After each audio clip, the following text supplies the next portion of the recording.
আসসালামু আলাইকুম দর্শক, সবাই কেমন আছেন? আশা করি ভালো আছেন। দেখেন দর্শক, এখন ইরানে যত হামলা হইতেছে, ইসরায়েল আর আমেরিকা যত হামলা ইরানে করতেছে, এবং পার্শ্ববর্তী দেশের মধ্যে দুবাই, সৌদি আরব, কাতার সব হামলা করতেছে ইসরায়েল।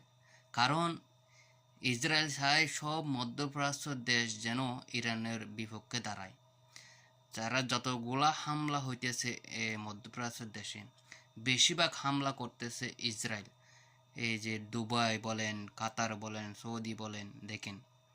কারণ তারা রাত্রে হামলা করতেছে, তারা মনে করে অন্য অন্য দেশগুলো যেন মনে করে এগুলা সব ইরান থেকে আসতেছে মিসাইলগুলা।